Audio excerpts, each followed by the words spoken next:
Item Number SCP-1569 Object Class Euclid Special Containment Procedures SCP-1569 is currently contained in an isolated sector of Site-104. The pit in the containment unit is to be filled with water to a depth of 30 meters. SCP-1569 is to remain outfitted with a modified speed bag to minimize activity. Description: SCP-1569 is an organism physically resembling the peacock mantis shrimp. However, it is of abnormally large size and proportionally high mass, weighing 9,371 kilograms.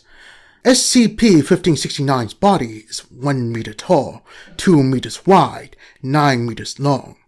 The legs of SCP-1569 measure between 2 to 3 meters in length. The majority of the surface of SCP-1569's body is reddish brown and composed of dense hydrosulfitite. Unlike non-anomalous peacock mantis shrimp, the bright neon green carapace covers the entirety of SCP-1569's thorax. The carapace is of unknown composition, and its durability has prevented sampling. Scratched onto the forefront of the carapace is a marking of a fist superimposing a sunburst.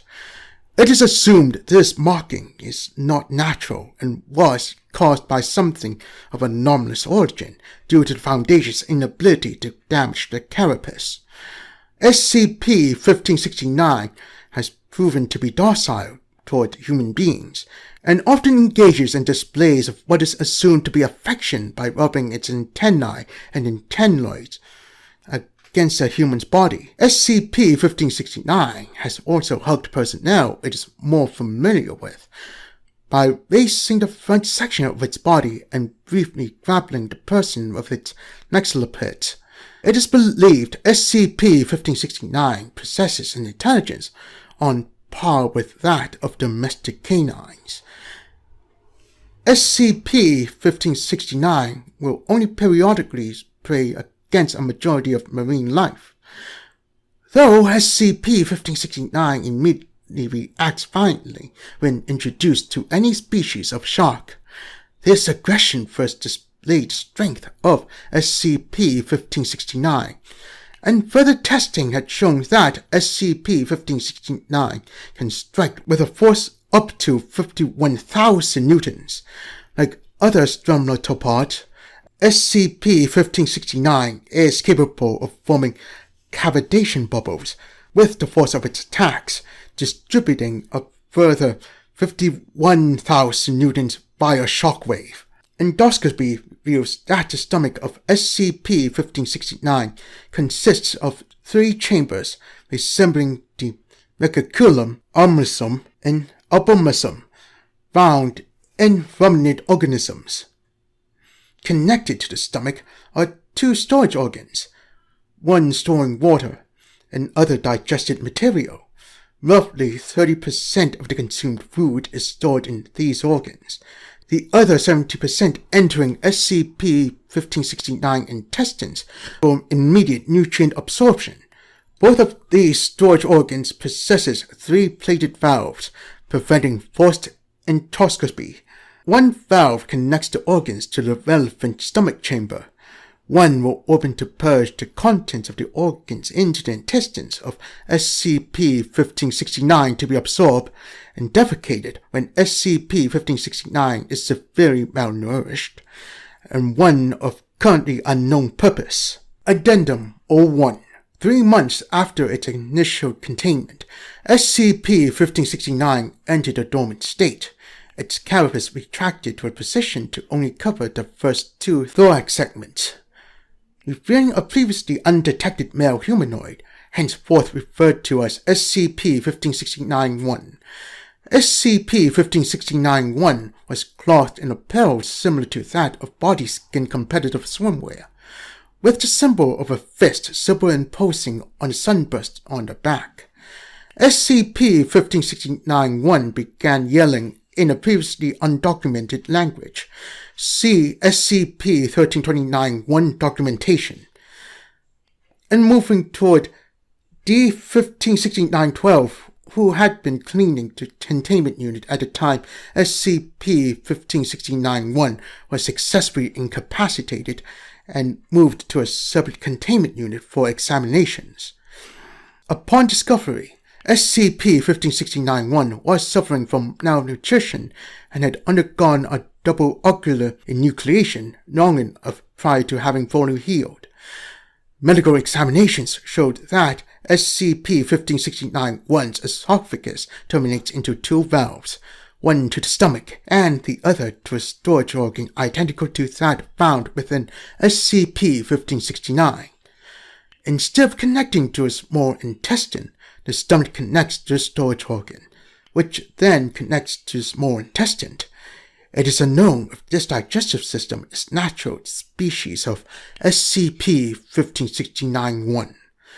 6 days after exiting SCP-1569, SCP-1569-1 self-terminated using a molar implant consisting of an unknown poison. It is possible that SCP-1569-1 only revealed itself due to its poor state of health and committed suicide when it realized it would remain in containment indefinitely. SCP-1569 remained in its dormant state, though it could successfully consume material forced into its mouth.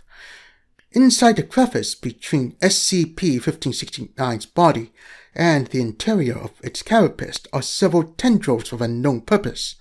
D-class testing to determine the function of the tendrils is currently under consideration. Addendum 02. Upon entering the cavity between SCP-1569's body and its carapace to investigate and interact with the unknown tendrils, the carapace expanded to fully cover the body of SCP-1569, completely encasing D-1569-12. No sound could be heard from under the carapace. SCP-1569 then became violent, erratically moving around its containment unit and seemingly randomly striking out. After 2 minutes, SCP-1569 ceased violent activity, only to resume 1 minute later. 8 minutes after encasing D-1569-12, the carapace retracted to its previous position. D-1569-12 was in a state of panic, his eyes destroyed and his pants lowered. He then vomited, expelling digested materials similar to that found within SCP-1569. Interviewed. D-1569-12. Interviewer Dr. Beep. This interview was recorded shortly after the events of the second addendum. Following the release of 1569-12 from the medical ward of Site-104. Begin log. D-1569-12, how are you? Let's get this over with, Doc. Of course. Please tell me what happened after the carapace sealed you in. It was pitch black. Couldn't hear anything outside. I felt something brushed up against me, and I figured it was one of those tentacles. Had to be, I guess.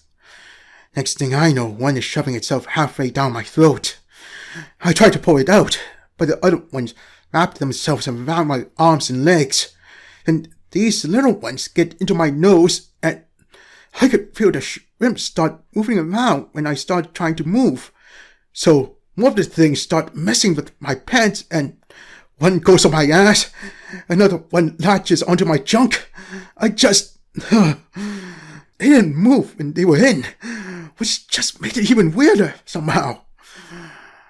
Then these other tentacles shoved themselves in my eyes. Hurt like a mother ever. I could hear my eyes pop. Could feel the goo running out my face. But after a few seconds, I couldn't feel any pain. I could feel the thing sticking round in my eye sockets. And suddenly I could see, but it was wrong. I was seeing colors I've never seen before. And most of the ones I've seen were screwed up. I think I was seeing what it was. I started to get a handle on things once things stopped sticking into me. could kind of make do what I wanted, but at some point that weird mulch crap got pumped into my stomach. I freaked out, and after a few seconds, the tentacles let me go, and the canvas opened up. I got a hell away from the shrimp, puked, and yeah, you guys know the rest. End log. Closing statement. The Foundation is now working under the hypothesis that SCP-1569 is a biological vehicle, possibly designed for underwater combat. Tendrils are theorized to act as a control center for SCP-1569 and a life support system for its operator. SCP-1569 had since left its dormant state, possibly due to malnutrition, while it is still non-hostile towards humans. It no longer engages in displays of affection, suggesting this behavior was caused by SCP-1569-1.